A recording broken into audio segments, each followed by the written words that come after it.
আমন্ত্রণ সংবাদ রাতে, সাথে আছি বিপাশা চক্রবর্তী। সারা দেশে বজ্রপাতে 14 জন নিহত হয়েছেন। এর মধ্যে কুমিল্লা 4 জন, কিশোরগঞ্জে 3 জন, সুনামগঞ্জ, নেত্রকোনা, মৌলভীবাজার, ব্রাহ্মণবাড়িয়া, চাঁদপুর এবং নোয়াখালীতে 1 জন করে মারা গেছেন। পরিবারগুলোতে নেমেছে শোকের ছায়া। সহকর্মীদের পাঠানো তথ্য এবং ছবিতে সালমা জাহানের রিপোর্ট। কুমিল্লার বরুড়া উপজেলার খোসবা ইউনিয়নের পয়ালগচ্ছ গ্রামের 2 শিক্ষার্থী সোমবার দুপুরে হালকা মেঘ থাকা সত্ত্বেও মাঠে ঘুড়ি ওড়াতে ব্যস্ত ছিল। হঠাৎ বজ্রপাতে 2 জনই মারাত্মকভাবে আহত হয়। স্থানীয়রা দ্রুত তাদের উদ্ধার করে হাসপাতালে নিয়ে গেলে চিকিৎসক তাদের মৃত ঘোষণা করেন। এছাড়া মুরাদনগরের কোরবানপুরে বজ্রপাতে 2 কৃষক মারা গেছেন। সোমবার সকালে কিশোরগঞ্জের অষ্টগ্রাম উপজেলার কমলা ও খয়েরপুর আবদুল্লাপুর ইউনিয়নের হাওরে ধান কাটার সময় 2 জন নিহত হয়েছেন। এদিকে সকালে মিঠামইন উপজেলার কেওড়ারজোর ইউনিয়নের রানীগঞ্জ গ্রামের বাড়ির পাশে খোলায় ধানের কাজ করছিল ফুলেছা বেগম নামে এক নারী। বজ্রপাতে ঘটনাস্থলে মারা যান তিনি। একই দিনে কালিকাটা হাওরে 4টি গরুকে ঘাস খাওয়াতে নিয়ে যায় সুনামগঞ্জ শাল্লা উপজেলার আটগাঁও গ্রামের রিমন নামের এক কলেজ ছাত্র। এ সময় তীব্র ঝড় বৃষ্টি শুরু হলে পথিমধ্যেই একটি গরু সহ বজ্রপাতে মারা যায় রিমন। নেত্রকোনা জেলার মদন উপজেলার তিয়শ্রী গ্রামের আরাফাত প্রতিদিনের মতো সোমবার ভোরে ফজরের নামাজ শেষে বাড়ির পাশে মাদ্রাসা যাওয়ার সময় বজ্রপাতে মারা যায় তিনি। সালমা জাহান, নিউজ ডেস্ক, দেশ টিভি। হজ যাত্রীদের সেবা সহজ করতে মোবাইল অ্যাপ লাব্বায়েক উদ্বোধন করলেন প্রধান উপদেষ্টা প্রফেসর ডক্টর মোহাম্মদ ইউনূস। সোমবার বিকেলে রাষ্ট্রীয় অতিথি ভবন যমুনায় অ্যাপটি উদ্বোধন করেন তিনি। হজ যাত্রীদের ধর্ম পালন নির্বিঘ্ন করতে অ্যাপটি বিরাট ভূমিকা রাখবে বলে আশা ব্যক্ত করেন প্রধান উপদেষ্টা। অ্যাপের পাশাপাশি হজ প্রিপেইড কার্ড এবং হজ রোমিং প্যাকেজ উদ্বোধন করেন ডক্টর ইউনূস। বিকেলে ফরেন সার্ভিস একাডেমিতে এক প্রেস ব্রিফিংয়ে এসব কথা তুলে ধরে প্রধান উপদেষ্টার প্রেস উইং। এদিকে আজ মধ্যরাতে 419 জন হজ যাত্রী নিয়ে প্রথম হজ ফ্লাইট সৌদি আরবের উদ্দেশ্যে ঢাকা ছাড়বে।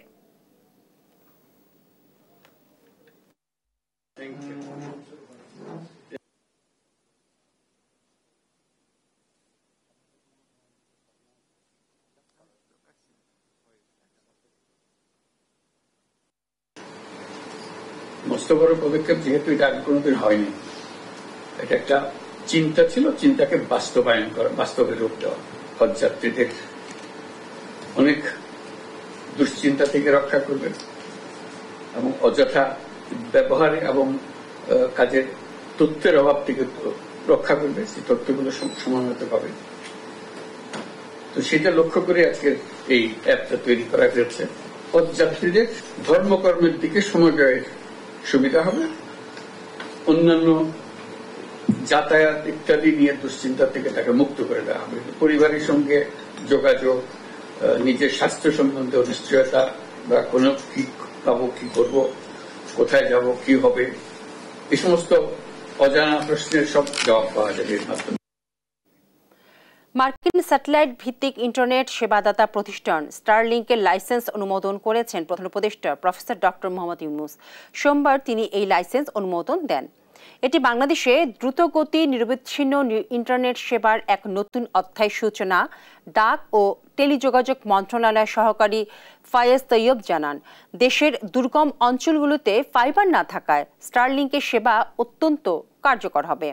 বিশেষ করে লোডশেডিং এর সময় নিরবিচ্ছিন্ন ইন্টারনেট, সীমিত মোবাইল কভারেজ এবং ফাইবার নেটওয়ার্কের ঘাটতি পূরণে এটি গুরুত্বপূর্ণ ভূমিকা রাখবে।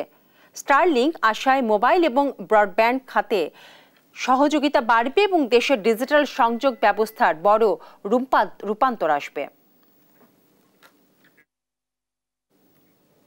আল জাজিরাকে দেয়া সাক্ষাৎকারে প্রধান উপদেষ্টার নির্বাচন বিষয়ক বক্তব্যের সমালোচনা করেছেন বিএনপির স্থায়ী কমিটির সদস্য আমির খসরু মাহমুদ চৌধুরী। তিনি বলেন, কোনো মহামানবকে ক্ষমতায় রাখতে জনগণ জুলাই আন্দোলন করেনি। বিকেলে গুলশান কার্যালয়ে এসব কথা বলেন তিনি। এর আগে ন্যাপ, ভাসানী, পিপলস পার্টি এবং আম জনতা দলের সঙ্গে বৈঠক করে বিএনপি লিয়াজো কমিটি। এ সময় ডিসেম্বরে নির্বাচন দাবি করে মে মাসের মধ্যে রোডম্যাপ ঘোষণার আহ্বান জানান দলগুলোর নেতারা।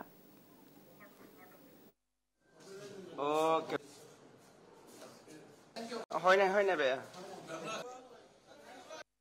কোনো মহামানবকে বাংলাদেশের দায়িত্ব দেওয়ার জন্য বাংলাদেশের মানুষ নির্বাচনে এই বাংলাদেশের মানুষ আন্দোলন সংগ্রাম করে নাই, ত্যাগ স্বীকার করে নাই। আর কোন মহামানব কোন দেশের গণতন্ত্রের সমাধান দেবে তার জন্য বাংলাদেশের জনগণকে অপেক্ষা করতে হবে, এটা বিশ্বাস করার কোনো কারণ নেই। তারুণ্য রাজনৈতিক অধিকার প্রতিষ্ঠায় দেশব্যাপী বৃহত্তর 4 সাংগঠনিক বিভাগে সমাবেশ করবে বিএনপির 3 অঙ্গ সংগঠন জাতীয়তাবাদী ছাত্রদল, যুবদল এবং স্বেচ্ছাসেবক দল। সমাবেশের আগের দিন প্রত্যেক বিভাগে বিষয়ভিত্তিক সেমিনারও করবে সংগঠনগুলো। নয়াপল্টনে বিএনপির কেন্দ্রীয় কার্যালয়ে যৌথ সংবাদ সম্মেলনে কর্মসূচি ঘোষণা করে যুবদল সভাপতি আব্দুল মোনায়েম মুন্না। জানান, আগামী 10 মে চট্টগ্রাম, 17 মে খুলনা, 24 মে বগুড়া এবং 28 মে ঢাকায় সমাবেশ অনুষ্ঠিত হবে। কথিত ফ্যাসিস্ট আওয়ামী লীগের দোসররা কিন্তু আজকে জামাত ইসলামীর আশ্রয়ে গিয়েছে কিংবা এনসিপিতে গিয়েছে বা অন্যভাবে কিন্তু কোনোভাবে বিভিন্ন জায়গায় প্ল্যাটফর্মে তারা ঢোকার চেষ্টা করছে। কিছু কিছু ঘটনা কিন্তু ঘটছে, আমরা কিন্তু অস্বীকার করছি না। আওয়ামী লীগ যেমন ডিনায়াল পদ্ধতিতে ছিল, আমরা কিন্তু ডিনাই করছি না, আমরা স্বীকার করছি, দায়িত্ব নিচ্ছি, বহিষ্কার করছি, কারো বিরুদ্ধে মামলা করছি, অ্যারেস্ট করাচ্ছি। আমাদের বিশ্বাস বিএনপির 3 অঙ্গ ও সহযোগী সংগঠনের এই আয়োজন কেবল রাজনৈতিক কর্মসূচি নয়, বরং এটি একটি প্রজন্মের সঙ্গে সংলাপ গড়ার সেতুবন্ধন, একটি জনভিত্তিক ন্যায্য ও অন্তর্ভুক্তিমূলক রাষ্ট্র নির্মাণের ভিত্তি প্রস্তর। দেখছেন সংবাদরাত। বৈষম্য বিরোধী ছাত্র আন্দোলনে নারায়ণগঞ্জের সিদ্ধিরগঞ্জের মাদ্রাসা ছাত্র হাফেজ সোলাইমান হত্যা মামলায় সাবেক আইনমন্ত্রী আনিসুল হককে 4 দিনের রিমান্ড মঞ্জুর করেছেন আদালত। সোমবার বিকেলে জেলা সিনিয়র জুডিশিয়াল ম্যাজিস্ট্রেট মাইনুদ্দিন কাদিরের আদালতে তাকে হাজির করে 7 দিনের রিমান্ড আবেদন করে সিআইডি। শুনানি শেষে আদালত আনিসুল হককে জিজ্ঞাসাবাদের জন্য 4 দিনের রিমান্ড মঞ্জুর করেন। পরে তাকে এজলাস থেকে বের করার সময় ক্ষুব্ধ আইনজীবী এবং কিছু উত্তেজিত জনতা আনিসুল হককে মারধর করে। এ সময় পুলিশ তাকে নিরাপদ স্থানে সরিয়ে নেয়।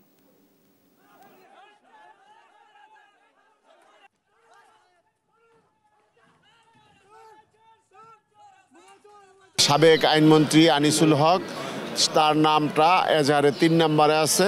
মামলার সুষ্ঠু তদন্তের স্বার্থে এবং মূল রহস্য উদ্ঘাটনের জন্য এই কারা অস্ত্রগুলি সরবরাহ করছে এবং এই কারা হুকুম দিছে, এই সকল বিষয় উদ্ঘাটনের জন্য তাকে 4 দিনের পুলিশ রিমান্ড মঞ্জুর করেছে। আশুলিয়ায় 6 জনের মরদেহ পোড়ানোর আগে গুলি করে হত্যার ফুটেজ হাতে পেয়েছে আন্তর্জাতিক অপরাধ ট্রাইব্যুনালের তদন্ত সংস্থা। এতে নতুন করে শনাক্ত হয়েছে আরও 2 আসামি। 25 মে এই মামলা তদন্ত প্রতিবেদন দাখিলের নির্দেশ দিয়েছেন আদালত। তন্দ্রা তারুণ্যর প্রতিবেদন।